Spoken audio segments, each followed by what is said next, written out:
Good morning. Welcome to the March 4th, 2021 Teachers Retirement System Investment Meeting. I'm going to start by calling the roll. John Adler, I'm here. Thomas Brown. I'm here, Patricia. Good morning. Good morning. Natalie Green-Giles. Here. David Gazansky. Present. Russell Buckley. Deb Penny. Good morning. I'm here. Good morning. And Susanna Vickers. Here. We do have a quorum, and I'll turn it over to the chair. Excellent. Thank you. So we'll start with the first thing on our agenda is public funds for the fourth quarter 2020 performance review. Robin or Mike, who wants to take that on? I'll start. Good morning, everyone. Okay. Michael. And I know we covered off the performance of the passport funds in more detail at the last meeting as it relates to 2020. We did circulate this report ahead of time, so I'm happy to address any specific questions folks might have. Otherwise, I'll just restate that, at a high level last year, 2020, in spite of all the challenges faced, the returns of the passport funds were quite strong from an absolute return standpoint, with the diversified equity fund return in excess of 18%, the balanced fund up about 8.7%, non-US equities, the international equity fund rather, up about 14.5%, quite strong numbers from the sustainable equity fund, up over 48%, 38%. And the international and US equity funds both up about 30% for international and 40% for the US index. So again, really strong absolute returns. Happy to go into more detail, but I'll pause there, recognizing we've already done that at the last meeting. Any questions for Michael? Okay, I think we can continue. Great, thank you. So you'll all recall we spoke at a high level about what market returns were at the February meeting in terms of what we saw during January. And I'll start again at a high level.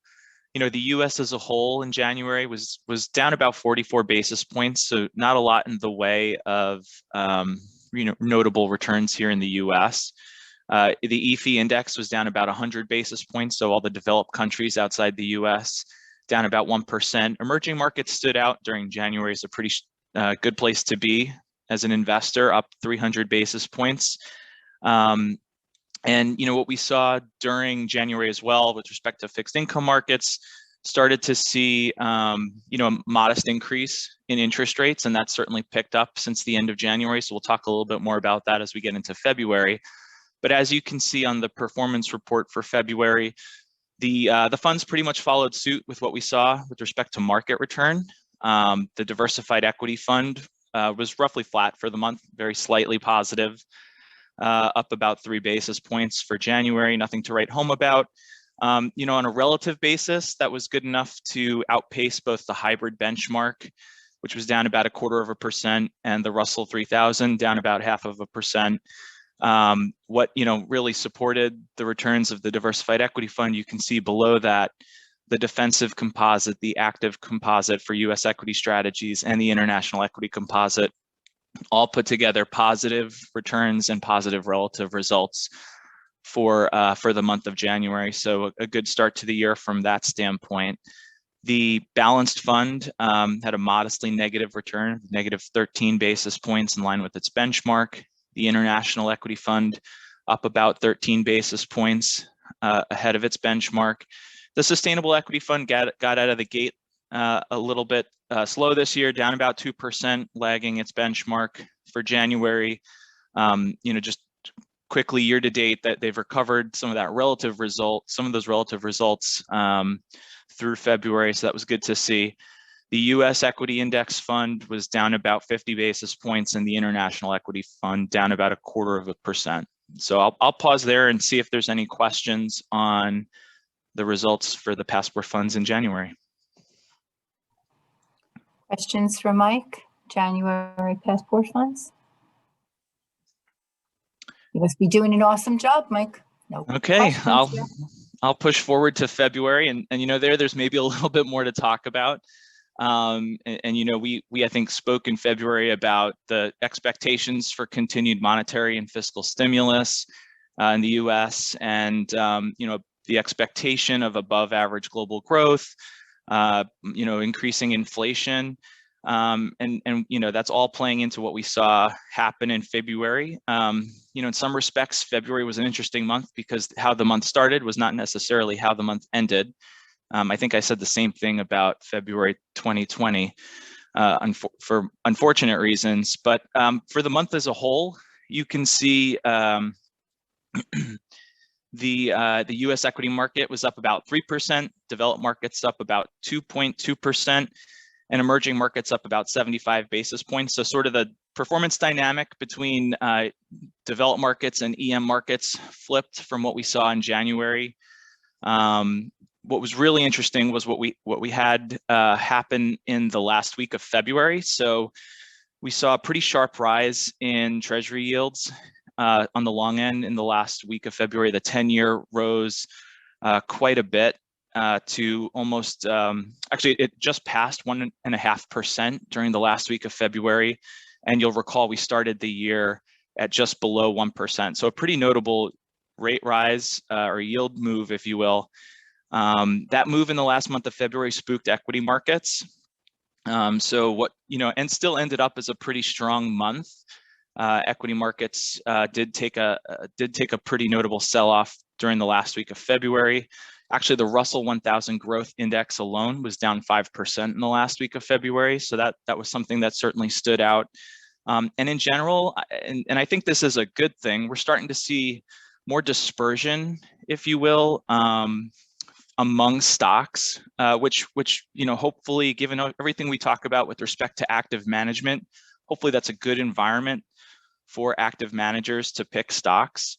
I saw an interesting stat this morning. Through yesterday, the S&P is up about 2 and change percent.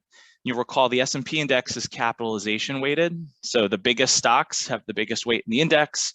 And as such, how those stocks perform tends to drive the performance of what we see for the S&P. If you took all the stocks in the S&P index and you equal weighted them, rather than being up 2% for the S&P, you'd be up 6.5% so far year to date. So definitely more dispersion among stocks.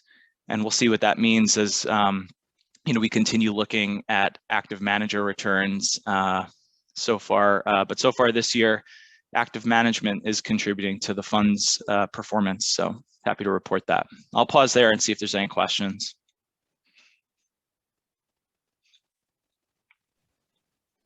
Okay. Oh, I see a hand up. So, yeah, hi. Mr. Kazansky. Yes, hello. So I guess my question is the dispersion that you were talking about. I know that for a relatively long period last year, everything was pretty much driven by the FANG stocks. So do you see this dispersion as is the expectation or the hope, or well, not the hope, is the expectation that it's a short-term kind of anomaly, or do you think that the big tech stocks, like the FANG stocks, are just kind of moving more into the background and are going to drive the market less now that we're on this side of the pandemic? Whether or not the level of dispersion that we've seen so far year to date persists, I think I don't want to say too much there because I'd probably be intellectually dishonest if I thought I knew what was going to persist from that standpoint. But I think that the general feeling is that stock dispersion among all the stocks is good, and it would usually imply that stocks are trading more with regard to their underlying fundamentals, which if you're talking to active managers, I think the most frustrating thing that we hear from active managers is when they see all stocks trading the same, it makes it really hard to pick stocks based on factors that matter or that should matter. And it's not the case that in every market, those factors are going to matter. And I think active managers will, they'll recognize that. But when stocks do start trading on earnings and start trading on fundamentals, and there's more differentiation between stocks for that reason, that's something that we think is really helpful for active management in general. Still doesn't mean every active manager is going to be correct. But we did start to see, we saw some positive earnings in the first quarter so far. There's the expectation that stocks that do well in a pro-cyclical environment, so when the economy is starting to pick up and demand returns to the market, and if the vaccine rollout continues to go well, there's this expectation that there's a lot of pent-up demand in the system. And if that drives positive earnings this year, and we continue to see stocks trading on that momentum, earnings momentum, the hope is that the market will continue to do well. And that dispersion should be helpful for stock pickers who are picking stocks based on factors that are, earnings factors or quality factors, things that you would expect matter to the market. If the FANG stocks continue to do well and have strong earnings, from that standpoint, they should continue to do well as too. But I guess the question is how much of that might already be priced in today, or the question could be, did those stocks do really, really well last year in a period where it was hard to justify their performance? And does that mean that they don't necessarily keep up with the market this year because maybe last year they outperformed what folks might have otherwise expected? So I'll pause there and see if there's any reactions to that. But we're hopeful. I'll jump in, Mike, yeah, Robin, go ahead. If I can. So one of the resources that the Rokaton team now has is the investment research group in Goldman Sachs.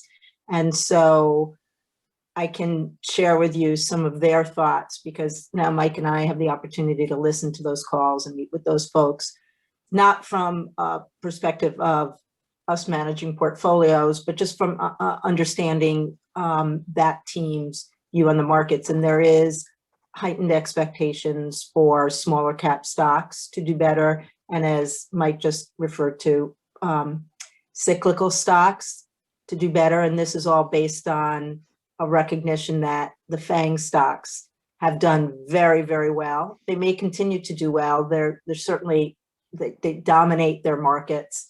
No one is anticipating a slowdown in technological innovation. But there is, on the part of at least the Goldman Sachs Asset Management Investment Research team, higher expectations during 2021 for smaller cap and cyclical stocks. So that would argue that those sectors should do, perhaps should do better than the FANG stocks, which have done so well over the last 5 years. Great. Thank you both. Okay. Is there anything else we have for executive session? Michael, anything else you want to add, or Robin? All right, seeing none, do I have a motion to go into, public session. Do I have a motion to go into executive session? So moved. Thank you, Ms. Vickers. Do I hear a second? Second. Thank you, Mr. Brown. All those in favor, please say aye. Aye. Great. Any opposed? Okay, we're going into executive session. Liz, do I have a motion to go back into public session? So moved. Thank you, Mr. Brown. Do I hear a second? Second. Thank you, Ms. Vickers. All those in favor, please say aye. Aye. Great. Any opposed? Discussion? Perfect. We are off to public agenda. You got very comfy in that seat. Welcome back to public agenda. And, oh, she's got her camera on. Ms. Stang, would you please report out? Certainly. In executive session, we had a discussion about a provision within private equity investments in the pension fund. We discussed the implementation of an emerging market policy and other next steps with respect to that policy, and 2 manager updates were provided. Thank you. Thank you. Do we have anything else for public agenda? Okay. Hearing none. Do I hear a motion to adjourn? So So moved. moved. Thank you, Mr. Adler, and we'll take Ms. Vickers as a second. All those in favor, please say aye. Aye. Any opposed? Okay, any discussion? All right, we stand adjourned. Be well, everyone. Bye-bye. Aye. Bye. Everybody, bye-bye.